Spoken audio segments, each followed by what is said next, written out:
പ്രാണസഖി ഞാൻ വെറുമൊരു പാമരനാം. ഇവിടെ ഏറ്റവും വലിയ പ്രശ്നം എന്ന് വെച്ചാൽ സ്വയം എൻഗേജഡ് ആവാൻ അറിയില്ല എന്നുള്ളതാണ് ഇത്തരം കുട്ടികളുടെ ഒരു എൻഗേജ്മെന്റ് നമ്മൾ ഉണ്ടാക്കി കൊടുക്കുന്ന എൻഗേജ്മെന്റ്. ഇവർ എൻഗേജ്മെന്റിന് വേണ്ടി ശ്രമിച്ചതൊക്കെ സമൂഹത്തിന്റെ കാഴ്ചയിൽ അതൊക്കെ തെറ്റായി പോകാൻ സാധ്യത. चाँद भी का चाँद हो या आफ़ताब हो, जो भी हो तुम खुदा की कसम. ന്യൂമറിക്കലായിട്ടുള്ള കാര്യങ്ങൾ കൂടുതൽ. അതിപ്പോ എല്ലാം ഈ ജീവിതത്തിലെ ചിട്ടകളായാലും അതെല്ലാം ഒരു കണക്കാണ്. चाहूंगा मैं तुझे സാജ് സവേരേ. ഗുരുതര ഗൗബട പ്യാര അതിന്റെ രാഗമാണ് അവന് ഏറ്റവും ഇഷ്ടപ്പെട്ട രാഗം. അത് പാടുമ്പോ സ്വയം അറിയാതെ തന്നെ ആഹ്ലാദത്തിൽ മുഴുകി പോകുന്ന നിരഞ്ജന ആഹ്ലാദം നിയന്ത്രിക്കാൻ പറ്റില്ല. രംഗ് ബിരംഗേ ഫൂൽ കിലേ ഹേ ലോഗ് ഭി ഭൂലോ ജൈസേ. ഹിന്ദോള വരാത്തിന്റെ ഒരു പ്രത്യേകത എന്താണെന്ന് വെച്ചാല് രാഗങ്ങളുടെ രാജാവാണ് ഹിന്ദോള രാഗം. ജായേഗാ ഫിർ കൈസേ. സ്പീച്ച് തെറാപ്പിസ്റ്റ് ഉണ്ട്, പേര് ഞാൻ പറയില്ല. ഒരു കഥ കൊടുത്തിട്ട് നിരഞ്ജന ആ കഥ ചിത്രകഥ മനസ്സിലാക്കിയിട്ട് നിരഞ്ജന അത് കഥയാക്കി പറയാൻ പറയും. അവന് പറയാൻ പറ്റുന്നില്ല. അവനന്ന് 6 വയസ്സാ. വടി കൊണ്ടടിക്കുക. അയ്യോ, ഞാൻ കണ്ടിട്ടുള്ളത്. പ്രിയസഖി നിൻ ചാരിയിരിക്കുവാൻ എനിക്കെന്നും മോഹം. അച്ഛനും ഉമ്മ കൊടുക്കാറുണ്ടോ? അച്ഛൻ പറഞ്ഞേ കൊടുക്കും. അമ്മയ്ക്കോ? ഇല്ല. എന്ത്? അമ്മ പറയാറില്ല. തായടിച്ച് വലിച്ചതില്ലേ ഇരുന്നും നാനെഴുതി താങ്കിടുമാ ഉടനെ തായെഴുവാ. അപ്പൊ ജോലിയായിട്ട് തന്നെ വേണമെന്ന് മനസ്സിൽ കയറിയിട്ടുണ്ട്, പറയാറുണ്ട്. അപ്പൊ എനിക്ക് ജോലി വേണം, എല്ലാവരുടെയും പോലെ ജീവിക്കണം എന്നുള്ള ഒരു ഇത് മനസ്സിൽ വന്നിട്ടുണ്ട്. വരുമാനം കിട്ടണതും വേണം, മാത്രല്ല ആഴ്ചയിൽ 2 ദിവസം അടുപ്പിച്ച് മുടക്ക് കിട്ടണതും വേണം. ആരോ പാടും ലളിത മധുരമയ ഗാനം പോലും കരളിലെ മൃദമഴ ചൊരിയുമടവിലിളമിഴികളിളകിയത് പുതിയ ചലന പദചലന നടന മുതിരൂ ദേവി.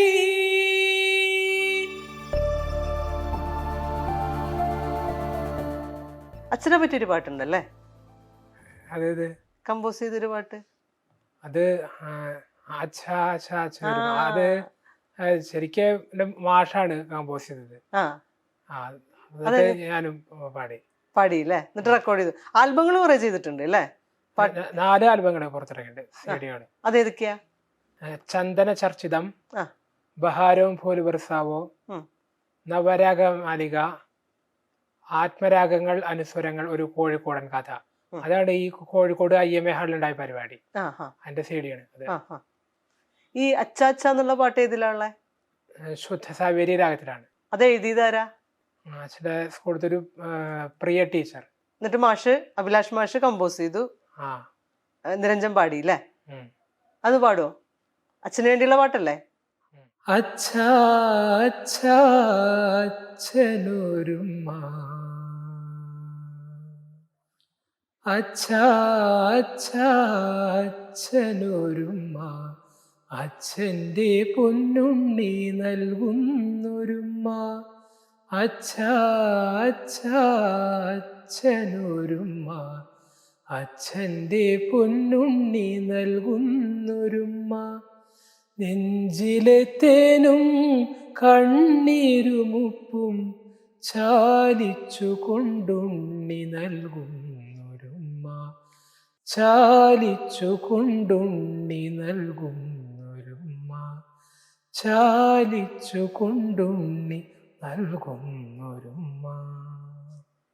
അച്ഛനും ഉമ്മ കൊടുക്കാറുണ്ടോ? അച്ഛനും ഉമ്മ കൊടുക്കാറുണ്ടോ? അച്ഛൻ പറഞ്ഞേ കൊടുക്കും. അമ്മയ്ക്കോ? ഇല്ല. എന്ത്? അമ്മ പറയാറില്ല. നേരത്തെ പറഞ്ഞില്ലേ ഹിന്ദുസ്ഥാനിയും കർണാട്ടിക്, ഇത് പഠിക്കുമ്പോൾ നമുക്ക് ഇപ്പൊ മാഷ്ക്ക് തന്നെ അവന്റെ അപ്രോച്ചിൽ വ്യത്യാസം തോന്നിയിരുന്നു. ഹിന്ദുസ്ഥാനിയോടും കർണാട്ടിക്കിനോടും മോന് വ്യത്യസ്ത അപ്രോച്ച് ആണെന്ന് തോന്നിയിട്ട്. ഹിന്ദുസ്ഥാനി പഠിക്കുന്ന ഒരു കുട്ടിക്ക് അതായത് അത് ഇവൻ പാട്ട് പാടുമ്പോൾ നമുക്ക് മനസ്സിലാക്കാൻ കഴിയുന്ന കാര്യം എന്താ വെച്ചാൽ കർണാടക സംഗീതത്തിന്റെ ഒരു തൊടല് പോലും ഒരു തലോട്ടൽ പോലും വരുന്നില്ല.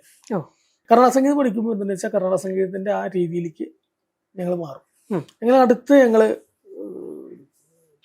സംഗീത സംവിധായകൻ എം ജയേന്ദ്രൻ, മലയാള മനോരമയുടെ ഇന്റർവ്യൂ പറഞ്ഞു എം ജയേന്ദ്രൻ എനിക്ക് ഇഷ്ടമാണ്.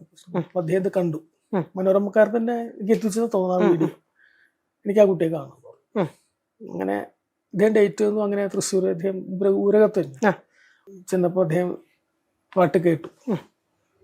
രണ്ടും കേട്ടു, കർണാടക സംഗീതം കൂട്ടി ഹിന്ദുസ്ഥാനി കേട്ടു. അപ്പോൾ ഈ എന്തെങ്കിലും നിരഞ്ജന് ചോദിക്കാണ്ടോ? അപ്പൊ അമ്മ മഴക്കാറ് എന്ന പാട്ടില് അത് മുഴുവനായിട്ട് പറയാൻ നിരഞ്ജനെ അറിയുള്ളൂ കേട്ടോ ശരിക്കും. അതിൽ ചരണത്തിലെവിടെയോ ഒരു പ്രശ്നം വന്നിട്ടുണ്ട്, രാഗത്തിന് വ്യത്യാസം വന്നിട്ടുണ്ട്. ചെറിയമ്മ വലിയമ്മ എന്നുള്ള ഒരു വ്യത്യാസം വന്നിട്ടുണ്ട്. അപ്പൊ അതേ ആ പാട്ട് വീണ്ടും പാടി. എന്താ നിരഞ്ജന പ്രശ്നം? അപ്പൊ ആദ്യം പാടി. ഓ യെസ്, അങ്ങനെ വന്നിട്ടുണ്ട്. അത്ര സൂക്ഷ്മമാണ്. അപ്പൊ ഞാനത് ശ്രദ്ധിച്ചിട്ടില്ല മാഷെ. അപ്പൊ ഞാൻ പറഞ്ഞു അത് ഞങ്ങളും ശ്രദ്ധിച്ചിട്ടുണ്ടായിരുന്നില്ല. അപ്പൊ അദ്ദേഹം പറഞ്ഞു ഇതുവരെ പോയ ട്രാക്ക് കറക്റ്റാ. ഇത്രയും ആധികാരികമായിട്ട് പഠിപ്പിക്കുക അല്ലെങ്കിൽ പഠിക്കുക എന്ന് പറഞ്ഞാലും ചെറിയ കാര്യമില്ല. അപ്പൊ എൻ്റെ അദ്ദേഹത്തിനും കൂടെ ഉണ്ടായിരുന്നു. ഇപ്പൊ എന്താ പഠിപ്പിക്കുന്നത് ചോദിച്ചപ്പോൾ ഞാൻ രണ്ടും പഠിപ്പിക്കുന്നുണ്ട്. അപ്പൊ പഠിപ്പിക്കൽ എന്താന്ന് വെച്ചാല് രണ്ടിലും ക്യാമറ ആക്കുന്നുള്ളതല്ല, എൻഗേജ് ചെയ്യിക്കാനാ പ്രയാസം. ഒരു മ്യൂസിക് ക്ലാസ് ഉണ്ടെന്ന് വെച്ചാൽ നമുക്ക് ആ ദിവസം ഏതാണ്ടൊക്കെ 2-3 മണിക്കൂർ ക്ലാസ്സും പിന്നെ അതിന്റെ പ്രാക്ടീസും കാര്യങ്ങളൊക്കെ ആയിട്ട് ഒരു ദിവസം കുറച്ച് നേരം. ഇവിടെ ഏറ്റവും വലിയ പ്രശ്നം എന്ന് വെച്ചാൽ സ്വയം എൻഗേജഡ് ആവാൻ അറിയില്ല എന്നുള്ളതാണ് ഇത്തരം കുട്ടികളുടെ ഒരു വലിയ പ്രശ്നം. എൻഗേജ്മെന്റ് നമ്മൾ ഉണ്ടാക്കി കൊടുക്കുന്ന എൻഗേജ്മെന്റ് ഉണ്ടാവും. ഇവർ എൻഗേജ്മെന്റിന് വേണ്ടി ശ്രമിച്ചതൊക്കെ ഒരു സമൂഹത്തിന്റെ കാഴ്ചയിൽ അതൊക്കെ തെറ്റായി പോകാൻ സാധ്യത. അതിനാണ് നമ്മൾ കർണാടക സംഗീതം പഠിപ്പിക്കാൻ വേണ്ടി കൊണ്ടുപോയിരുന്നത്. അപ്പൊ അദ്ദേഹം രണ്ടും കൂടി നടക്കില്ല. രണ്ടും കൂടി ആകുമ്പോൾ എന്താ വെച്ചാൽ രണ്ടിലും നമ്മൾ എവിടെ എത്താണ്ട് വരും. ഇപ്പൊ ഹിന്ദുസ്ഥാനി 9 കൊല്ലം പഠിക്കുന്നുണ്ടെങ്കിൽ നിരഞ്ജൻ ശരിക്കും അതൊക്കെ കറക്റ്റായി പോയിട്ടുണ്ട്. ഇത്രയും കാലം കൊണ്ട് പഠിച്ചെടുക്കാവുന്നതിന്റെ മാക്സിമം നിരഞ്ജൻ പഠിച്ചെടുത്തിട്ടുണ്ട്. അങ്ങനെ ഇനി നിരഞ്ജന്റെ ശബ്ദമൊക്കെ എൻ്റെ മനസ്സിലുണ്ട്, ടോണൊക്കെ കറക്റ്റൊക്കെ ചെയ്തിട്ടുണ്ട്. അങ്ങനെ പോയി അത് കഴിഞ്ഞു. അപ്പൊ അതിനു മുമ്പ് തന്നെ എൻ്റെ അധ്യാപനം വലിയ പങ്കുണ്ട്. അഭിലാഷ് ശരിക്കും അഭിലാഷിന്റെ ഒരു ജീവിത ലക്ഷ്യം തന്നെ നിരഞ്ജന്റെ പുനരധിവാസം എന്ന മട്ടില് വിചാരിച്ച് ചെയ്യുന്നതാണ്. ഒരു സാധാരണ, അതായത് ഒരുപാട് കണ്ടീഷൻസിന് വിധേയമായിട്ട് ക്ലാസ് നടക്കുന്നത്. മാഷപ്പുരസം കീബോർഡ് വായിച്ച് പഠിപ്പിക്കരുത്, ഹാർമോണിയം തുടരുത്, അല്ലെങ്കിൽ ശ്രുതി വെക്കേണ്ട ടോണ് ഈ വോളിയം ഇത്രയായിരിക്കും, അതിന് ലൈറ്റോടെ കത്തിണ്ടാവണം, മാഷിരിക്കേണ്ട പൊസിഷൻ പർട്ടിക്കുലറാണ്, മാഷിരിക്കേണ്ട പൊസിഷൻ, മാഷിരിക്കുന്ന മൈക്ക്, ഞാൻ എവിടെ ഉണ്ടെങ്കിൽ ഞാൻ ഇരിക്കുന്ന സ്ഥലം. അപ്പൊ ഇതൊക്കെ മാഷ് അഡ്ജസ്റ്റ് ആവുന്നുണ്ട്. ഓ ശരി, ഞാൻ ഇരിക്കാം. ഒരിക്കൽ പോലും ഞാൻ പറയുന്ന പോലെ നിരഞ്ജൻ പഠിക്കുന്ന അദ്ദേഹം പറഞ്ഞിട്ടേ ഇല്ല. നിരഞ്ജന്റെ വഴിയിലൂടെ ഞാൻ ഉണ്ടാവുന്നുള്ളൂ. ഇതിന് വരുന്ന പ്രശ്നം എന്താ വെച്ചാൽ ഞാൻ സൂചിപ്പിച്ചിരുന്നു, അധ്യാപകരുടെ സ്കെയിലിൽ കുട്ടികളെ പഠിപ്പിക്കാൻ ശ്രമിക്കും. ചില കുട്ടികൾക്ക് അത് എത്തില്ല. അപ്പൊ എന്തുണ്ടാവും വെച്ചാൽ അപ്പൊ ക്ലാസ് ബ്രേക്കും. ഞാൻ ചെയ്തിട്ടില്ല. നിരഞ്ജൻ എന്താണോ സേഫ് ആയിട്ടുള്ള സ്കെയിൽ അതില്ല, അത് മതി, എനിക്കത് മനസ്സിലാവും. ഈ പഠിച്ച് രണ്ടുപേരും കൂടിയുള്ള ലയത്തിന്റെ വ്യത്യാസം, രണ്ടുപേരുടെ സ്കെയിൽ ഒരുപോലെ പോയി ആയിരുന്നതാണ്. ഡി ഷാർപ്പ് ടു സേഫ് ആയിട്ടുള്ള സ്കെയിൽ രണ്ടുപേർക്കും ഡി ഷാർപ്പ്. ഈ യാത്രയൊക്കെ എങ്ങനെയാ? ബസ്സിലൊക്കെ പോകാറുണ്ടോ? ഇപ്പൊ പ്രൈവറ്റ് ബസ്സിൽ പോകുമ്പോൾ പോലെ വളരെ കുറവാണ്. KSRTC ആണ് അധികവും. ഞാനിപ്പോ തന്നെ യാത്ര ചെയ്യൊക്കെ KSRTC തന്നെയാണ്. തന്നെ യാത്ര പോവാറുണ്ട് അല്ലേ? എവിടേക്കൊക്കെ പോവാ? അല്ല, ഇപ്പോ ഈ പാലക്കാട് എടത്തറാമ്മയുടെ ചേച്ചിയുടെ വീടുണ്ട്. അപ്പോ അങ്ങടെല്ലാം കുറച്ച് തന്നെ പോയിട്ടുണ്ട്. അവിടെ തിരിച്ചു വരികയും ചെയ്യുന്നുണ്ട്. ഈ ബസ്സിലൊക്കെ പോകുമ്പോഴേ ബസ്സിൽ പാട്ടൊക്കെ വെക്കില്ലേ? അതൊക്കെ ഇഷ്ടമാണോ? എനിക്ക് തീരെ കേൾക്കാൻ വയ്യാത്ത 2 രാഗങ്ങളുണ്ട് ഇഷ്ടമില്ലാത്തത്. അതായത് ഈ നാട്ടാ ജോഗ്, അപ്പോ അങ്ങനത്തെ രാഗങ്ങളുടെ പാട്ടോട് വെച്ചുകൊണ്ട് യാത്ര ചെയ്യാൻ പറ്റില്ല. അപ്പൊ അതുകൊണ്ട് പ്രൈവറ്റ് ബസ്സിലാണെങ്കിൽ പാട്ട് വെക്കും ചിലപ്പോ. അപ്പോ അതുകൊണ്ട് പ്രൈവറ്റ് ബസ്സിൽ അധികം കയറാറില്ല. KSRTC ഉള്ളൂ അധികം. ആരുടെ കൂടെ അധികം യാത്ര ചെയ്യാ? ഇടയ്ക്ക് അച്ഛൻ്റെ കൂടെ യാത്ര ചെയ്യും, ഇടയ്ക്ക് അമ്മയുടെ കൂടെ യാത്ര ചെയ്യും. പിന്നെ നിരഞ്ജന്റെ ട്രെയിനിലാണെങ്കിലും ബസ്സിലാണെങ്കിലും തന്നെ ചില യാത്രാ പ്രശ്നങ്ങളുണ്ട്. അത് നമുക്ക് മനസ്സിലാവാത്ത ചില വിശദീകരണങ്ങളുണ്ടാവും. പിന്നെ ഡേറ്റ് മുതൽ ഞാൻ ട്രെയിനിലേ പോകുള്ളൂ. ഇന്ന ഡേറ്റ് വരെ ഞാൻ ബസ്സിൽ കയറില്ല. ഇങ്ങനെയൊക്കെ നമുക്ക് പ്രതീക്ഷിക്കാൻ പറ്റില്ല. എന്താ പറയാ, നമ്മൾ അതിനനുസരിച്ച് അഡ്ജസ്റ്റ് ആവാന്ന് മാത്രമേ പറ്റൂ. നിരഞ്ജന്റെ പ്രത്യേകത എന്ന് വെച്ചാൽ ഒരു പാട്ട് പഠിച്ചു കഴിഞ്ഞാൽ പിന്നെ അതിന്റെ റിഹേഴ്സൽ വേണ്ട, നേരെ സ്റ്റേജാണ്. ഈ അതിന്റെ ഒരു മാത്തമാറ്റിക്സ് വെച്ചിട്ടാണോ നിരഞ്ജൻ ഇത് കൺസീവ് ചെയ്യുന്നതെന്ന് തോന്നിയിട്ടുണ്ടോ? അതായത് നിരഞ്ജനെ നോക്കൂ, ഇപ്പോൾ അവൻ്റെ പാട്ട് പഠിക്കുമ്പോൾ അതിന്റെ BGM പിന്നെ മറ്റു കാര്യങ്ങളൊക്കെ ചേർത്തിട്ടാണ് പഠിക്കുന്നത്. അപ്പൊ എവിടെ എത്തി ഇൻസ്ട്രുമെന്റ്സ് പിന്നാലെ വരുന്നത് അവന് കൃത്യം അറിയാം. വന്നില്ലെങ്കിൽ അവൻ തുടങ്ങിയിട്ടുണ്ടാവും. ടൈമാണ് അല്ലേ? ഈ മ്യൂസിക് ആണോ ലിറിക്സ്, ഇത് രണ്ടും തമ്മിലുള്ള കോമ്പിനേഷൻ അറിഞ്ഞിട്ട് തന്നെയാണോ, അതോ അങ്ങനെ ഒരു സംഭവം ഉണ്ടോ? ആ ഒരു ലയമുണ്ടോ? ആ ലയം എന്ന് പറഞ്ഞാൽ എനിക്ക് തോന്നുന്നില്ല. ഇപ്പൊ ഹിന്ദി പാട്ടുകൾ നിരഞ്ജൻ പാടുന്നത്, നിരഞ്ജന് ശരിക്കും ഹിന്ദി വായിക്കാൻ അറിയില്ല, മലയാളം ഒക്കെയാണ്. അപ്പൊ ഞാൻ എന്താ ചോദിച്ചാൽ ഹിന്ദി പാട്ടുകൾ മലയാളത്തിൽ എഴുതി കൊടുക്കുകയും ചെയ്യാം. അതാണ് നിരഞ്ജൻ പാടുന്നത്. അപ്പൊ എനിക്ക് അറിയാവുന്നതിന്റെ അർത്ഥമൊക്കെ ഞാൻ പറഞ്ഞോളൂ. കാരണം പലപ്പോഴും ഉറുദു ഗസൽസ് ആകുമ്പോൾ നമുക്ക് അർത്ഥം അറിയില്ല. ഉറുദു ഗസൽസ് പഠിക്കേണ്ടി വരില്ല. ഞങ്ങൾ ആദ്യകാലത്തൊക്കെ ഡോക്ടറോട് ചോദിച്ചിട്ടാണ് ഞങ്ങൾ പാട്ട്, ബാബുക്കട പാട്ട് സെറ്റ് അങ്ങനെ ഒന്നുണ്ട്. ഇനി അത് കഴിഞ്ഞാൽ വയലാറിന്റെ പ്രോഗ്രാം വേണോ, അതൊരു 10 മിനിമം 15 ഉണ്ടാവും. ഭാസ്കരൻ മാഷ് വേണോ, അതും ഉണ്ടാവും ധാരാളം. പിന്നെ അങ്ങനെയുള്ള ആൾക്കാർ ഇപ്പൊ യേശുദാസിന്റെ ഹിന്ദി ആദ്യ കുട്ടിക്കാലത്തൊക്കെ അറിയാം. യേശുദാസിന്റെ ഹിന്ദി ഫിലിം സോങ്സ് മാത്രം ട്രേസ് ചെയ്ത് പോയിരുന്നു. നെറ്റ് നോക്കുക തന്നെ അറിയാം. ഇപ്പൊ ചിച്ചോറിലെ പാട്ടുകൾ അതായിരുന്നു എന്റെ ഗുരുതര ഗൗബട പ്യാര, അതിന്റെ രാഗമാണ് അവന് ഏറ്റവും ഇഷ്ടപ്പെട്ട രാഗം. അത് പാടുമ്പോൾ സ്വയം അറിയാതെ തന്നെ ആഹ്ലാദത്തിൽ മുഴുകി പോകുന്ന നിരഞ്ജനം കാണാൻ പറ്റും. ആ ആഹ്ലാദം നിയന്ത്രിക്കാൻ പറ്റില്ല അവന്. ആൾക്കാർ കാണും ഇങ്ങനെയൊക്കെ ചെയ്യുന്നത്. നിരഞ്ജൻ ഇഷ്ടപ്പെട്ട രാഗത്തിൽ പോട്ടാണെങ്കിൽ അവൻ സ്വയം മതിമറന്ന് പാടും. എനിക്ക് തോന്നുന്നു ഈ രാഗത്തിലെ സഞ്ചാരം മുഴുവൻ അറിയുന്നു. അപ്പൊ അത് കേൾക്കുമ്പോ ഇങ്ങനത്തെ ഒരു പശ്ചാത്തലത്തിലുള്ള കുട്ടിയാണെന്ന് ചെയ്യുന്നത് തോന്നില്ല. ഇൻസ്ട്രുമെന്റ്സ് അതിന്റെ കൂടെ ഞാൻ നോക്കിയിരുന്നു, കീബോർഡ് നോക്കിയിരുന്നു, ഡ്രംസ് നോക്കിയിരുന്നു. പക്ഷെ കുറച്ചു ദിവസം കഴിയപ്പോ ഇത് രണ്ടൊന്നും പിന്നാക്കം പോയി. ടെക്നോളജി ഇപ്പം ഫോണൊക്കെ വരുമ്പോഴേ അത് ഇതിനെ കൂടുതൽ സഹായിച്ചിട്ടുണ്ടോ? ഇല്ല, ഫോണ് ഞങ്ങളിപ്പോ ഉപയോഗിക്കുന്നത് ഇപ്പോഴും കേൾക്കാൻ വേണ്ടി, ട്രാക്ക് വെക്കാനും പാട്ടുകളൊക്കെ കേൾക്കാനും. അതായത് നമുക്ക് വേറൊരു മേഖലയ്ക്ക് തിരിക്കാൻ പറ്റുന്നില്ല. ഓക്കെ, മൊബൈൽ ഫോണിന് വേറെ ഉപയോഗമുണ്ട് എന്ന് പറഞ്ഞുകൊണ്ടാലും വേണ്ടെങ്കിൽ വേണ്ട, നമുക്ക് കുറച്ചേരം പൂന്തോട്ടത്തിൽ പോയി നിൽക്കാം, ഗാർഡനിൽ, അല്ലെങ്കിൽ വേറെ എന്തെങ്കിലും. നമുക്ക് ഈ കുട്ടി വേറെ, അതാണ് അതിന്റെ ഒരു വലിയ പരിമിതി, സാധ്യത. രണ്ടൊന്നാണ് സാധ്യത പറഞ്ഞ വൈഡ് ഇതാണല്ലോ. കാരണം കോൺസെൻട്രേഷൻ അതിലേക്ക് തന്നെ എന്നുള്ള രീതിയിൽ സാധ്യത. മറ്റ് പിയർ ഗ്രൂപ്പ് ഇന്ററാക്ഷൻസ് ഉണ്ടോ, അല്ലെങ്കിൽ മറ്റു കുട്ടികൾ സുഹൃത്തുക്കൾ അങ്ങനെ? പൊതു സുഹൃത്തുക്കളേ ഉള്ളൂ. പ്രത്യേകിച്ച് 1-2 കുട്ടിയൊക്കെ ഉണ്ടെന്ന് പറയാന്നല്ലാതെ കണ്ടിട്ട് അങ്ങനെ കുറച്ചേ നീണ്ടു നിൽക്കുന്ന സൗഹൃദങ്ങളോ അല്ലെങ്കിൽ എന്റെ സുഹൃത്തോ അങ്ങനെ 1-2 പേരൊക്കെ ഉണ്ടാവാം. പക്ഷെ അതൊന്നും ഇപ്പൊ ഒരു സ്ഥിരമായിട്ട് കാണുന്നവരും അല്ല. ചിലപ്പോ പറയാം എന്റെ കൂടെ 1ാം ക്ലാസ് പഠിച്ച കുട്ടിയാണ്, 2ാം ക്ലാസ് പഠിച്ച കുട്ടിയാണ്. ആ കുട്ടികളെ തന്നെയാണ് 23 വയസ്സിൽ നിരഞ്ജനം ഓർമ്മിക്കുന്നത്. വേറെ സ്കൂളിൽ പറയാൻ പറ്റില്ല എന്ന് പറഞ്ഞില്ല. അതിന്റെ ഭാഗമായിട്ടാണ് ഫ്രണ്ട്സും കിട്ടാത്തത്.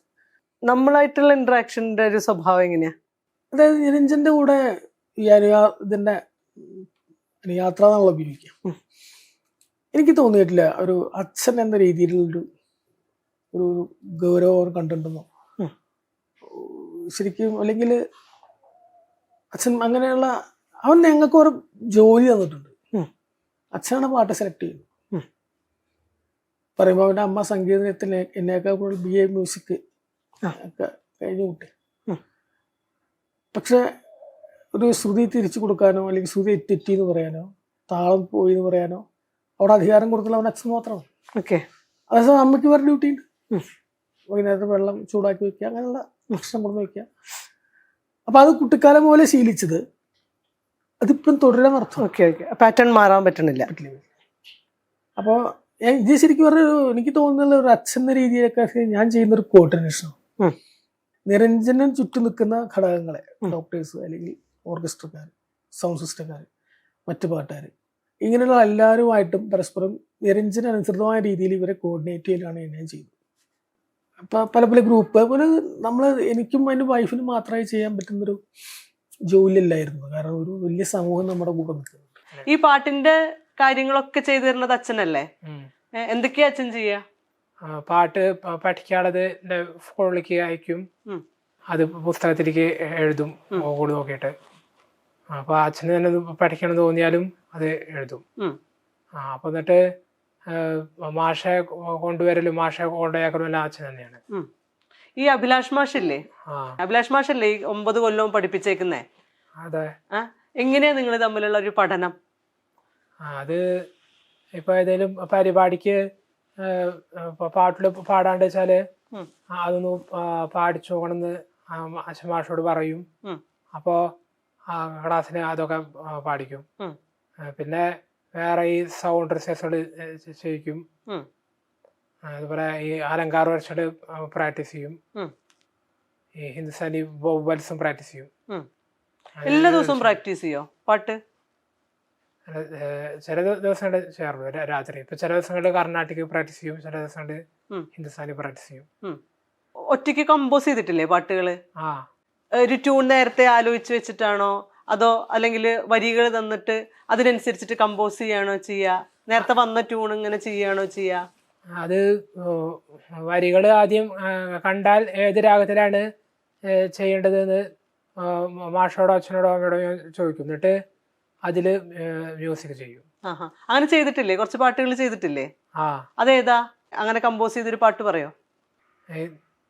നീളയിലലിയും നിലാവു നോക്കി നിൻ ചാരത്തിരിക്കുവാൻ മോഹം, പ്രിയസഖി നിൻ ചാരയിരിക്കുവാൻ എനിക്കെന്നും മോഹം. ഇതാണ് ആദ്യത്തെ. അതെന്തേ മോഹനൻ രാഗം തിരഞ്ഞെടുത്തേ? അത് നല്ല വരികളായതുകൊണ്ട്. ഞാൻ അമ്മയോട് ചോദിച്ചു ഏത് രാഗത്തില് ചെയ്യണമെന്ന്. അപ്പോ മോഹനത്തില് ചെയ്താൽ മതി പറയും. വരി ചെയ്തു. മലയാളത്തിലെ പാട്ടുകളാണോ ഹിന്ദിയിലെ പാട്ടുകളാണോ ഇഷ്ടം? ഇങ്ങനെ മനസ്സിലാവുക മലയാളം തന്നെയാണ് അർത്ഥങ്ങൾ അത്യാവശ്യം. തമിഴ് കുറേശ്ശെ മനസ്സിലാവും. ഹിന്ദി വളരെ കുറവ് തന്നെയാണ് അർത്ഥങ്ങളെ മനസ്സിലാവാൻ. മുഹമ്മദ് റാഫിയുടെ ഒരു ഇഷ്ടമുള്ള പാട്ട് ഏതാ? ഈ ചൗദ്വി ക ചാന്ദ് ഹോ. അത് പാടോ ഒന്ന്? പല്ലവി മാത്രം പാടാം. ചൗദ്വി ക ചാന്ദ് ഹോ യാ ആഫ്താബ് ഹോ, जो भी हो तुम खुदा की कसम लाजवाब हो, चौदवी का चांद हो या आफताब हो, जो भी हो तुम खुदा की कसम लाजवाब हो, चौदवी का चांद हो. പിന്നെ ഹിന്ദിയിൽ ഏറ്റവും ഇഷ്ടമുള്ള പാട്ട് ഏതാ? മധുബൻ മെരാധിക നാച്ചേരെ ആണ്. അതൊന്ന് പാടുവോ? മധുബൻ മെരാധിക നാച്ചേരെ, മധുബൻ मेराधिका नाचे रे, गिरधर की मुरलिया बाजे रे, गिरधर की मुरलिया बाजे रे, मधुबन में राधिका नाचे रे, पग में घूंघर बांध के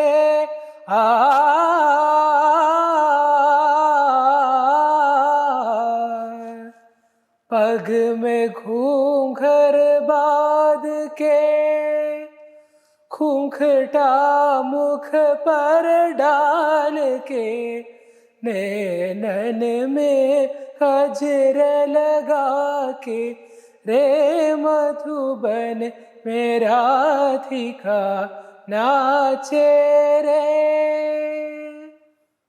डोलत चम चम कामनी आ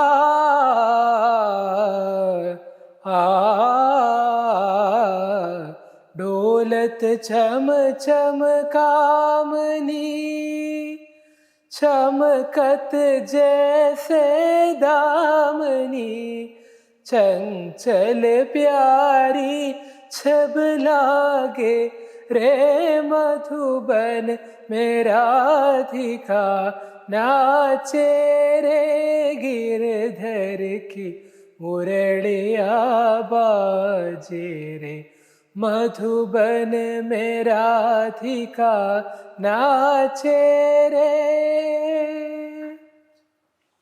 मृदंग बाजे तिरगिड थुम ताता मृदंग बाजे धिरड धुम ताता नद चुम चुम तदै तदै तद चुम चनन चुम चनन डांदा ध ध मधुबन में राधिका नाचे रे मधुबन में राधिका नाचे रे निसरि सगरे मग पध बन ध निरधार जन ध पप ध निसरि सरि ध पप ग पध पग बरि स मधुबन में राधिका नाचे रे स स सनि ध पप ध पग बरि स निर स स ग मध ध नि ध सा मधुबन में राधिका नाचे रे मधुबन में राधिका नाचे रे ओदे नाधर धरता नीता तारे धीम थीम तनन नाधर धरता नीता तारे धीम थीम तनन नाधर धरता नीता तारे धीम धीम तनन नाधर धरता नीता तारे धीम ओदे दान धीर धीर धान धीर धीर धीर धीर तोम धीर धीर धीर था धीर धुम तरिगड़ ता था नी नाधर धरता नीता ओदे नाधर धरता नीता ओदे नाधर धरता नीता तारे धीम तादारे धीम तादारे धीम.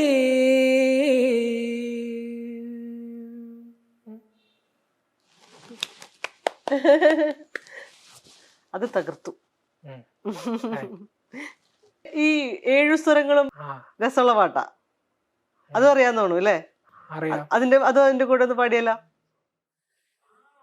7 സ്വരങ്ങളും തഴുകി വരുന്നൊരു ഗാനം, ഗാനം ദേവഗാനം അഭിലാഷ ഗാനം, മാനസവീണയിൽ കരപരിലാളന ജാലം, ജാലം ഇന്ദ്രജാലം, അതിലോല ലോലം 7 സ്വരങ്ങളും തഴുകി വരുന്നൊരു ഗാനം. ആരോ പാടും ലളിത മധുരമയ ഗാനം പോലും കരളിലമൃതമഴ, ആരോ പാടും ലളിത മധുരമയ ഗാനം പോലും കരളിലമൃതമഴ, ചൊരിയുമടവിലിളമിഴികളിളകിയത് പുതിയ ചലന പദചലന നടന മുതിരൂ ദേവി, പൂങ്കാറ്റിൽ ചാഞ്ചാടും തൂമഞ്ഞിൻ വെൺതൂവൽ പൊടി പോലഴകേഴു സ്വരങ്ങളും തഴുകി വരുന്നൊരു ഗാനം, ഗാനം ദേവഗാനം അഭിലാഷ ഗാനം, മാനസവീണയിൽ കരപരിലാളന ജാലം, ജാലം ഇന്ദ്രജാലം, അതിലോല ലോലം 7 സ്വരങ്ങളും തഴുകി വരുന്നൊരു ഗാനം. അമ്മൂമ്മയൊക്കെ ഉണ്ടോ വീട്ടില്? മുത്തശ്ശിയൊക്കെ ഉണ്ടോ? മുത്തശ്ശനും മുത്തശ്ശിമ്മയും വേറെ വീട്ടിലാണ് താമസിക്കുന്നത്. ഈ വൈദ്യമഠത്തിന്റെ അടുത്തുള്ളൊരു പെരയില്. മുത്തശ്ശൻ മരിച്ചുപോയി, 6 വർഷമായി. അവർക്കൊക്കെ പാട്ട് പാടി കൊടുക്കാറുണ്ടോ? മുമ്പേ ഞാൻ ഇടയ്ക്ക് തന്നെ പാടുകയൊക്കെ ചെയ്തായിരുന്നു പാട്ടിൽ. ഇപ്പോ എന്നിട്ട് ഇടയ്ക്ക് മുത്തശ്ശിമ്മ പാടാൻ പറഞ്ഞാലും പാടും. ഈ ചാഹൂങ്കമേ തുജെ അത് പാടുവോ? അത് ഇഷ്ടമുള്ള പാട്ടല്ലേ? പിന്നെ പല്ലവി മാത്രം പാടാം. चाहूंगा मैं तुझे साँझ सवेरे,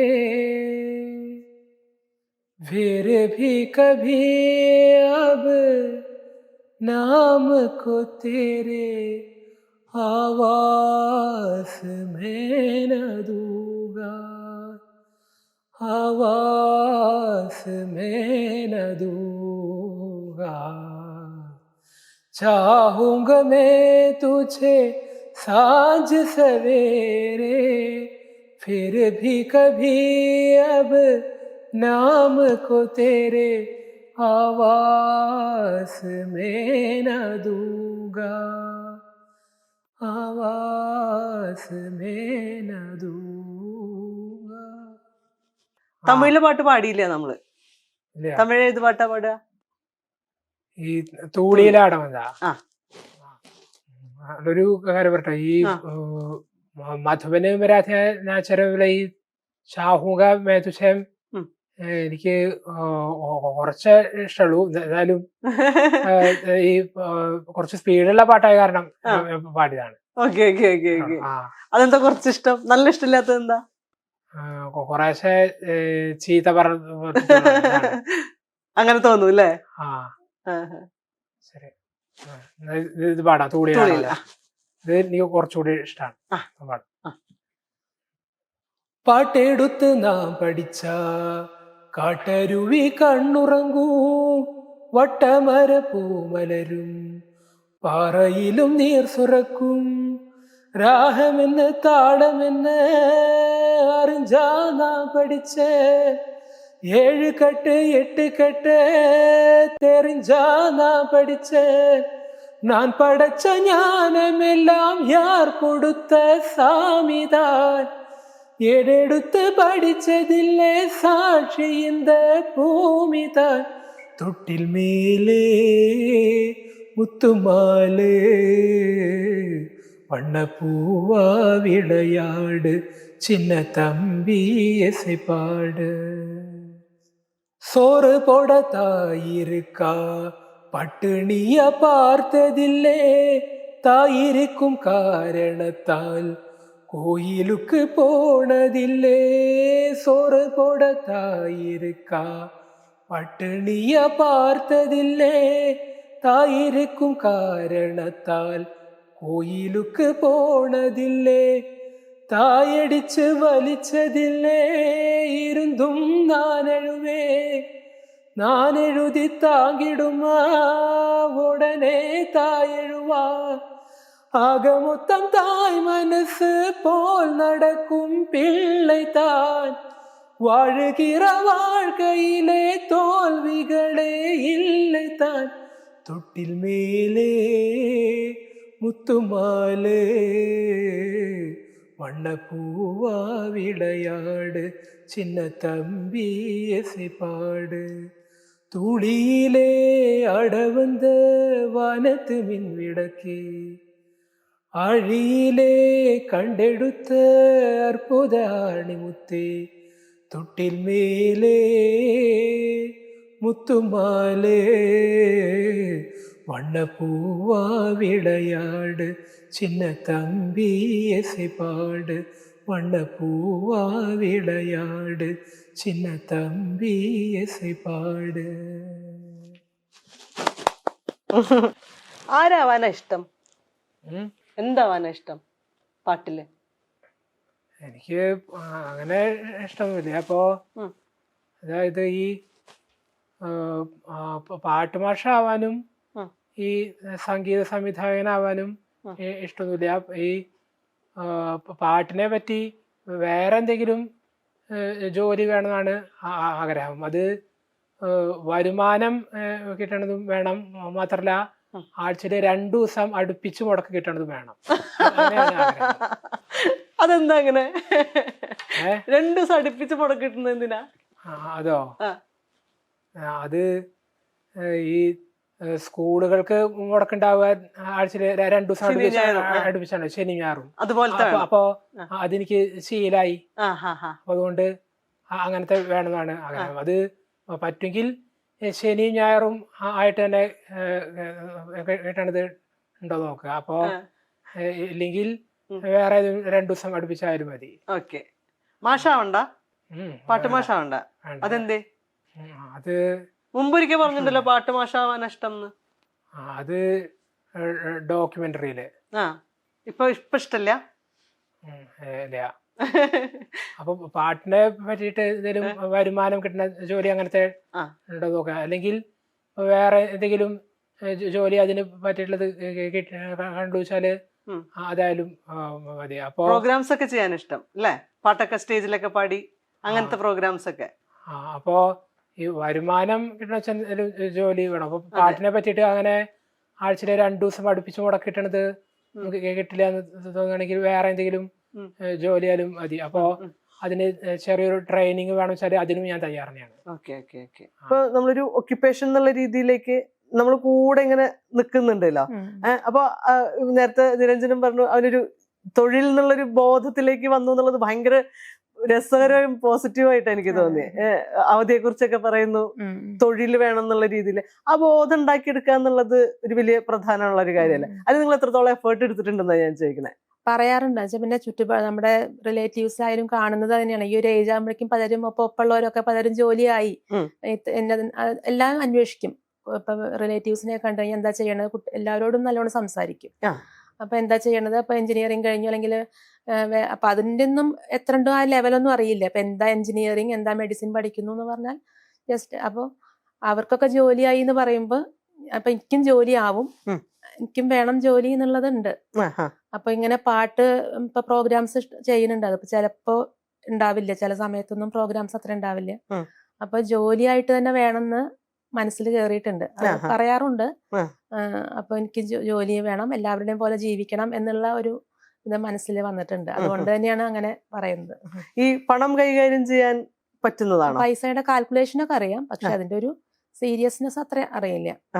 കണക്ക് എല്ലാത്തിന്റെയും ഈ കണക്ക് ഒരു ന്യൂമറിക്കൽ ആയിട്ടുള്ള കാര്യങ്ങൾ കൂടുതൽ. അതിപ്പോ എല്ലാം ഈ ജീവിതത്തിലെ ചിട്ടകളായാലും അതെല്ലാം ഒരു കണക്കാണ്. റുട്ടീനായാലും എല്ലാം ഒരു ചില കണക്കുകൾ വെച്ചിട്ട് തന്നെയാണ് കാൽക്കുലേറ്റ് ചെയ്യണത്. പൈസ കാൽക്കുലേറ്റ് ചെയ്യാനും ഒക്കെ അറിയാം. ബസ്സിൽ കൊടുത്താൽ തിരിച്ചു വാങ്ങുക അല്ലെങ്കിൽ അങ്ങനത്തെ കാര്യങ്ങളൊക്കെ കാൽക്കുലേഷൻസ് കുറച്ച് വേഗത്തിൽ ചെയ്യും. ഈ ടൈം സ്പെസിഫിക് ആണെന്ന് തോന്നിയത് അല്ലേ? അതെങ്ങനെയാ നിങ്ങൾ റീഡ് ചെയ്തിട്ടുള്ളത്? അതുകൊണ്ട് കുറെ ഗുണങ്ങളുണ്ട്.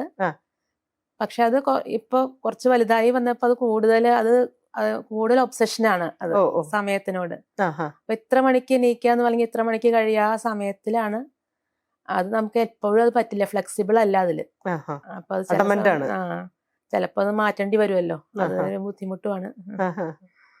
അത്തരം സംഘർഷങ്ങൾ ഉണ്ടാവലുണ്ടോ? ഈ ടൈം മാത്രല്ല ഞാൻ പറയുന്നത്, ഈ അഡമന്റ് ആവുന്നതിന്റെ ഒരു ഉണ്ട് ഉണ്ടാവാറുണ്ട് കുറച്ചൊക്കെ.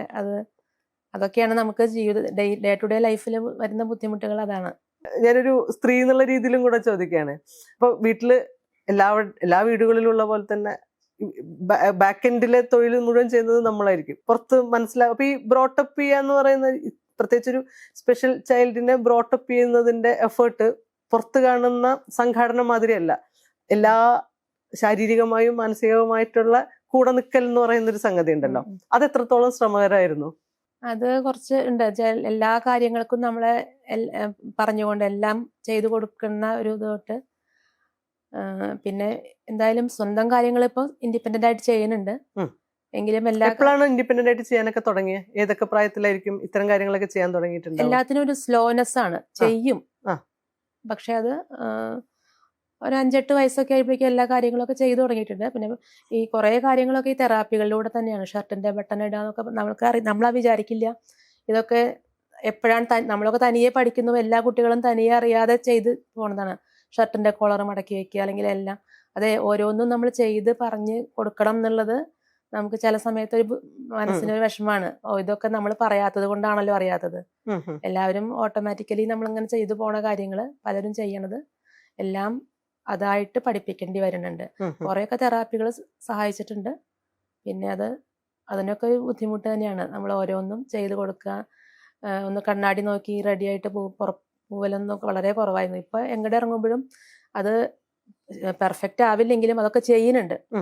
ഒരു സ്ഥലത്തേക്ക് പോവുക പറയുമ്പോൾ ചെറുപ്പെടുത്ത് മൂടി ഇടുന്നുണ്ട്, പൗഡർ ഇടുന്നുണ്ട്. അങ്ങനെയൊക്കെ വേണം എന്നുള്ളൊരു നിലയ്ക്ക് ആയിട്ടുണ്ട്. പിന്നെ ഒന്ന് സഹായിക്കേണ്ടി വരും. പ്രജിത പാടും അല്ലേ? ഞാൻ കുറച്ചൊക്കെ പഠിച്ചിട്ടുണ്ട്, ചെറുതായിട്ടൊക്കെ പാടും. അതും ഇതിന് സഹായിച്ചിട്ടുണ്ടോ ചോദിക്കാൻ ഞാൻ. എന്നുവെച്ചാലേ അവനിലെ പാട്ട് നമ്മൾ തിരിച്ചറിയാന്നുള്ളൊരു സംഗതിയും കൂടി ഉണ്ടല്ലോ, അതിന്റെ ഒരു കൃത്യം പാട്ട് അതെ അതുണ്ട്, സഹായിച്ചിട്ടുണ്ട്. അവൻ നേരത്തെ സംസാരിച്ചപ്പോ പ്രജിത പഠിപ്പിച്ചെടുത്ത പാട്ടിനെ പറ്റിയൊക്കെ അതെ, അത് ഞാനും ചെറുപ്പത്തിലൊക്കെ ഇപ്പൊ കേട്ടിട്ടുള്ള പാട്ടുകള് നമുക്കതാണല്ലോ നമ്മൾ ചെറുപ്പത്തിലൊക്കെ പാടിക്കൊടുക്കണത്. ഇപ്പൊ ഒരു കുഞ്ഞു പാട്ട് പാടാൻ പറ്റുമോ? 2 വരിയൊക്കെ പാടാം. നിരഞ്ജൻ എപ്പോഴും പറയണതാ, ഞാൻ എപ്പോഴും എന്തെങ്കിലും ഫംഗ്ഷൻ ഉണ്ടെങ്കിലൊക്കെ പാടുന്ന ഒരു പാട്ട് തന്നെ 2 വരി പാടാം. ഇന്നലെ നീയൊരു സുന്ദര രാഗമായൻ പൊന്നോടക്കുഴലിൽ വന്നൊളിച്ചിരുന്നു. മാമക കരാങ്കുലി ചുംബന ലഹരിയിൽ പ്രേമ സംഗീതമായി നീ പുറത്തു വന്നു. ഇന്നലെ നീയൊരു സുന്ദര രാഗമായൻ പൊന്നോടക്കുഴലിൽ വന്നൊളിച്ചിരുന്നു. ഇപ്പൊ ഇത്തരം സ്പെഷ്യൽ നീഡ് ഉള്ള കുട്ടികളുടെ മാതാപിതാക്കളുടെ ഒരു പൊതു ആശങ്കയായിട്ട് കാണാറുള്ളതേ മുന്നോട്ട് എന്ത് ചെയ്യും എന്നുള്ളൊരു സംഗതി. നമ്മളില്ലാത്തൊരവസ്ഥയിൽ ഈ കുട്ടികൾ എങ്ങനെ സർവൈവ് ചെയ്യുന്നുള്ളത് ഒരു കോമൺ എല്ലാവരും പറയുന്ന ഒരു സംഗതിയാണ്. അപ്പോൾ നമ്മൾ എക്യുപ്ഡ് ആക്കുക എന്നുള്ള ഒരു സംഗതിയിലേക്ക് ഈ പാട്ട് എത്രത്തോളം അങ്ങനെ സഹായിക്കുന്നുണ്ട്? നമ്മളുടെ ഒരു മുന്നിലേക്കുള്ള ഒരു ആത്മവിശ്വാസം എന്താണ്? നിരഞ്ജൻ ഇപ്പോ രേഖപ്പെടുത്തുന്നത് വളരെ വലിയ ജീവിത വിജയമായിട്ട് രക്ഷിതാക്കൾ നിലയ്ക്ക് ഞങ്ങളും ഒരു പാട്ടുകാരൻ നിലയ്ക്ക് നിരഞ്ജനും ശരിക്കും ഞങ്ങളുടെ വീട്ടിൽ 3 അലമാറ നിറച്ച് അവന് കിട്ടിയ ട്രോഫികളാണ്. പക്ഷെ ഒരലമാറ അപ്പുറത്ത് ഞങ്ങൾക്ക് കിട്ടിയ പൊന്നാടകളും ഞങ്ങൾക്ക് കിട്ടിയ മെഡലുകൾ. അപ്പോൾ ഞങ്ങൾ പല ഫംഗ്ഷനും ചെല്ലുമ്പോൾ പ്രോഗ്രാം കഴിയുമ്പോൾ ഞങ്ങളെയാണ് പലപ്പോഴും വേദിയിൽ ആദരിക്കാറുള്ളത്, നിരഞ്ജനൊക്കെ കൂടെ തന്നെ. അപ്പം ഞങ്ങളോട് ചോദിക്കാറുണ്ട് ഇങ്ങനത്തെ കുട്ടികളെ എന്ത് ചെയ്തിട്ടാണ്, എന്താണ് അവർക്ക് കൊടുക്കാനുള്ള ഉദ്ദേശമുള്ളത്. ഇതിൽ ശരിക്കും നമ്മൾ ഇങ്ങനത്തെ ഒരു വ്യത്യാസം ഉണ്ട് എന്ന് നമുക്ക് തോന്നിത്തുടങ്ങി നമ്മൾ ചെയ്യേണ്ടത് എന്താ വെച്ചാൽ എന്താണ് അവൻ്റെ പ്രശ്നം എന്നുള്ളത് വ്യക്തമായി ഐഡന്റിഫൈ ചെയ്യും. അതിപ്പോൾ നിലവിലിപ്പോൾ സാധ്യതയുള്ളത് നമ്മൾ തിരുവനന്തപുരത്തുണ്ട്. കോഴിക്കോട് ഹിമാൻസറിൻ്റെ സമയത്ത് കൃഷ്ണകുമാർ സാർ ഒരു ഇതായിരുന്നു. ഇതിലാദ്യം ചെയ്യേണ്ടത് കൃത്യമായിട്ട് എന്താണ് പ്രശ്നം എന്നുള്ളത് എന്നിട്ട് വേണം നമ്മൾ തെറാപ്പി സെൻറ്റേഴ്സിന് പോകാൻ. തെറാപ്പി സെൻറ്റേഴ്സിന് പോകുമ്പോൾ ശ്രദ്ധിക്കേണ്ടത് ഭയങ്കര റേറ്റാണ്. അപ്പോൾ നമ്മളിതിൽ ചെയ്യേണ്ട കൃത്യമായിട്ട് അറിഞ്ഞതിന് ശേഷം അത് BRC സെൻറ്റേഴ്സായിട്ട് ബന്ധപ്പെട്ട് അല്ലെങ്കിൽ സമഗ്ര ശിക്ഷയ്ക്കായിട്ട് ബന്ധപ്പെട്ട് അങ്ങനത്തെ സ്ഥലങ്ങളിൽ ഇപ്പോൾ തെറാപ്പിസ്റ്റുകളുണ്ട്. അവർ ഇന്നതേ ചെയ്യാവെന്ന് പറഞ്ഞിട്ടുണ്ടാവും. നിരഞ്ജന് ഞങ്ങളെല്ലാം ചെയ്തുകൊണ്ടിരുന്ന ആൾക്കാരാണ്. പിന്നെ ഒരു അളവ് നിർത്താൻ കാരണം എന്താ വെച്ചാൽ അതൊരു യാന്ത്രികമായിട്ട് മാറുക. ഞാനൊരു ഉദാഹരണം പറഞ്ഞുതരാം. സ്പീച്ച് തെറാപ്പിസ്റ്റ് ഉണ്ട്, പേര് ഞാൻ പറയില്ല. ഒരു കഥ കൊടുത്തിട്ട് നിരഞ്ജന ആ കഥ ചിത്രകഥ മനസ്സിലാക്കിയിട്ട് നിരഞ്ജന അത് കഥയാക്കി പറയാം. അവന് പറയാൻ പറ്റുന്നില്ല. അവനന്ന് 6 വയസ്സാ, വടി കൊണ്ടടിക്കണേ. അയ്യോ, ഞാൻ കണ്ടിട്ടുള്ളത്. അയ്യോ, അപ്പൊ കുട്ടി പുറത്തു വരുമ്പോ കയ്യിന് മുകളിൽ പാടുണ്ടോ, എന്നിട്ടാ പിന്നെ പോക്ക് നിർത്തിയത്. കാരണം അങ്ങനത്തെ ഒരു പ്രശ്നം ഉള്ളതുകൊണ്ടാണല്ലോ സാധാരണ കുട്ടിക്ക് പറയാൻ പറ്റും. അപ്പൊ അവരൊരു ഇതാണ് തെറാപ്പി സെന്റേഴ്സിന്റെ പ്രശ്നം. ഇങ്ങനെയുള്ള ക്രൂരമായിട്ടുള്ള സമീപനങ്ങൾ അവരുടെ ഭാഗത്ത് വരണം. അപ്പോൾ തെറാപ്പി സെന്റേഴ്സിൽ നമ്മൾ ചെല്ലുമ്പോൾ നമ്മുടെ കുട്ടിക്ക് ഇന്നതാണ് പ്രശ്നം, നമ്മുടെ രേഖ ഉണ്ടാവും, അതിനുള്ള തെറാപ്പികൾ എടുക്കാം. പിന്നെ നമ്മുടെ പാർട്ട്ണർ ഫോളോ അപ്പ്. നമ്മൾ എന്ത് ചെയ്യും, നമ്മുടെ ഒരു കുട്ടിയുടെ പ്രശ്നം വേറൊരു രക്ഷിതാവിനോട് പറയരുത്. പലർക്കും പറ്റുന്ന പ്രശ്നം എന്താ വെച്ചാൽ കൂട്ടം കൂടി ഇരിക്കും തെറാപ്പി സെന്ററിന് മുമ്പിൽ. ഇത് ഈ കുട്ടികൾ കേൾക്കുന്നതിനുള്ള യാഥാർത്ഥ്യം പോയി തിരിച്ചറിയില്ല. ഇപ്പം നിരഞ്ജന്റെ കുറവുകളും കുറ്റങ്ങളും കുറേശ്ശെങ്കിലും ഞാൻ പറയുന്നത് ഇപ്പം പറയേണ്ടി വരാറുണ്ട് ചിലപ്പോൾ. അപ്പം എന്ന് വെച്ചാൽ അവനും പിന്നെ ഞാൻ മറികടന്നു കൊള്ളണം. പല രക്ഷിതാക്കളും ഇത് ചെയ്തില്ല. ഇത് വേറൊരു കാര്യം ഇപ്പോൾ പലപ്പോഴും കണ്ടിട്ടുണ്ട്. തെറാപ്പി സെന്ററിൽ കൊണ്ടുപോയാക്കിയിട്ട് രക്ഷിതാക്കളോ അല്ലെങ്കിൽ ഏതൊരു കാറ് മണി തെറാപ്പി സെന്റേഴ്സിന് ഉത്തരവാദിത്തമാണ് വൈകുന്നേരം വരെ അവർ നോക്കുന്നത്. പിന്നെ ഇതിന്റെ ഫോളോ അപ്പ് ഒന്നും വീട്ടിലില്ല. വീട്ടിൽ നല്ല ഹോംവർക്ക് ചെയ്യണം, എന്നാലേ ഒരു ദിവസം എടുത്ത കാര്യങ്ങൾ അന്ന് കഴിഞ്ഞിട്ട് വേണ്ട അടുത്ത ദിവസത്തേക്ക് നീങ്ങാൻ.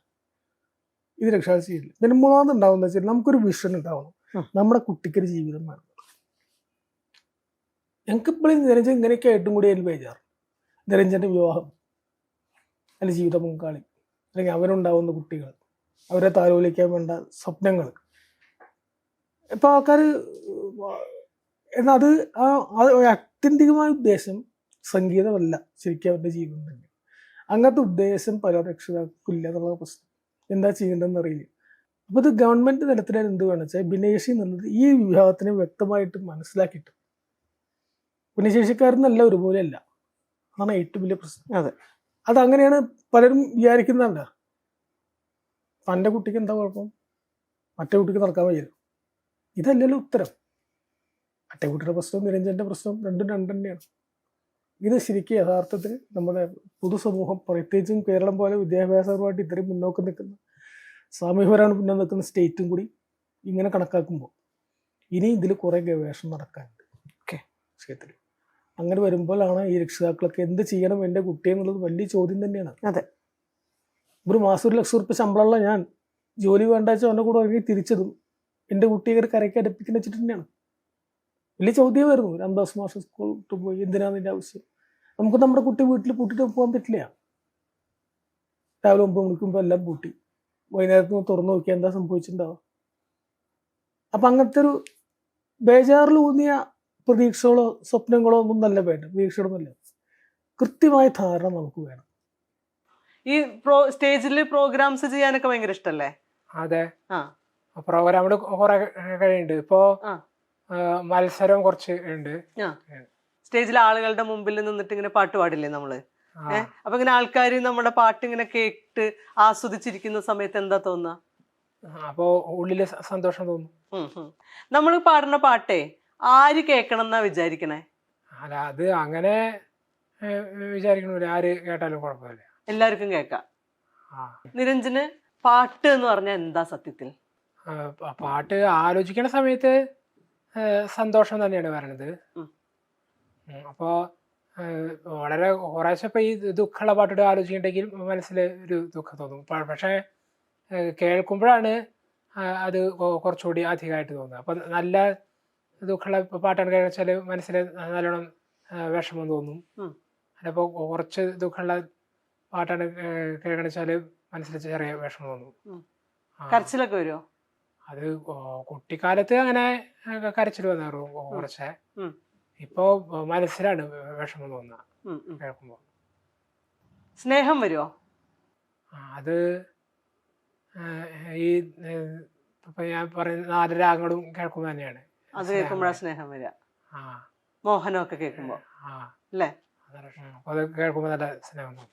ഈ നല്ല സ്നേഹം തോന്നുക പറഞ്ഞാല് ഈ ഹിന്ദോളം രാത്രിയുള്ള പാട്ടിടും ശുദ്ധ സന്യാസി രാത്രിയുള്ള പാട്ടിടും കേൾക്കുമ്പോഴാണ്. അതായത് അത് ചിരിക്കണ പോലത്തെ ട്യൂണ് അല്ല അർത്ഥം, അതിങ്ങനെ ഒരു സംസാരിക്കണ പോലത്തെ ട്യൂണാണ്. ഇപ്പൊ ചിരിച്ചുകൊണ്ട് സംസാരിക്കില്ലേ, അതുപോലത്തെ ഒരു ട്യൂണാണ്. ഇപ്പോ ഈ നമ്മുടെ വെരി ഗുഡ് എന്നൊക്കെ പറയില്ലേ, അല്ലെങ്കിൽ ഇപ്പോ വെടുക്കൻ എന്ന് പറയില്ലേ, അപ്പോ അല്ലെങ്കിൽ ഇപ്പോ അടിപൊളിയാണ് കേട്ടോ അങ്ങനെയൊക്കെ പറയില്ല. അപ്പൊ അങ്ങനെ പറയണ പോലത്തെ ഒരു ട്യൂണാണ് ഈ ഹിന്ദോളം രാത്രിനും ശുദ്ധന്യാസനത്തിനും. അപ്പോ അതുകൊണ്ട് ആ 2 രാഗങ്ങളോടെയാണ് എനിക്ക് സ്നേഹം തോന്നുന്നത്.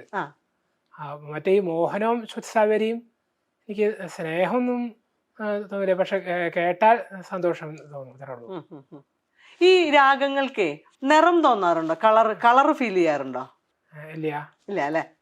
പക്ഷെ ഈ ഹിന്ദോളം രാഗത്തിന്റെ ഒരു പ്രത്യേകത എന്താണെന്ന് വെച്ചാല് ഇപ്പൊ ഈ രാഗങ്ങളുടെ രാജാവാണ് ഹിന്ദോളം രാഗം, അതാണ് പ്രത്യേകത.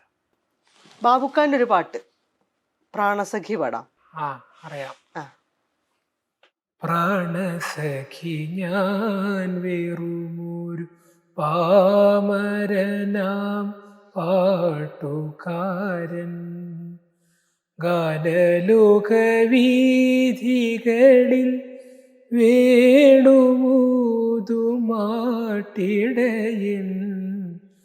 പ്രാണസഖി ഞാൻ വെറുമൊരു പാമരനാം പാട്ടുകാരൻ, പ്രാണസഖി ഞാൻ.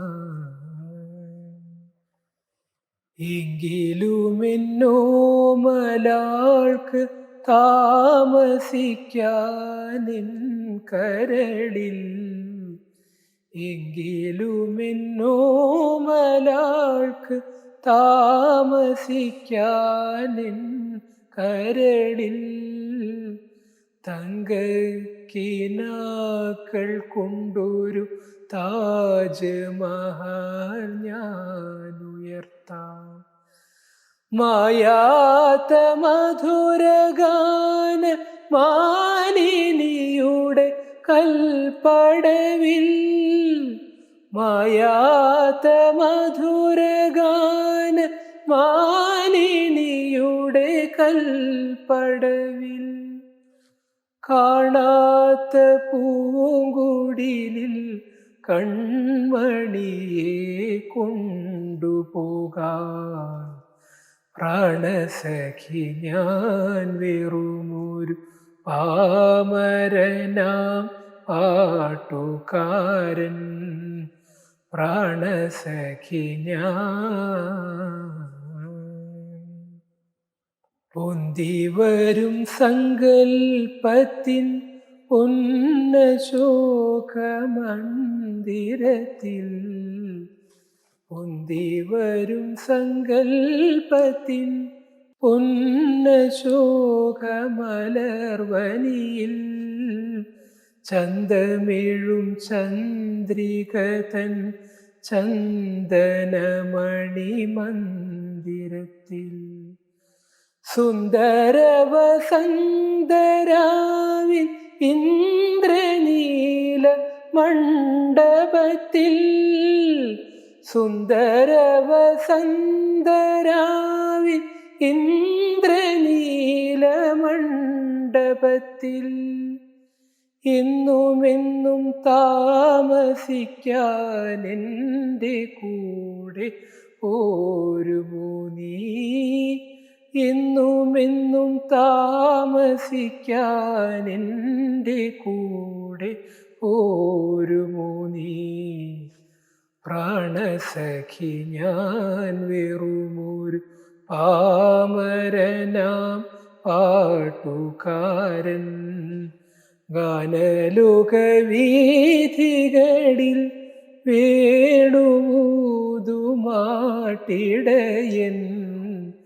പ്രാണസഖി ഞാൻ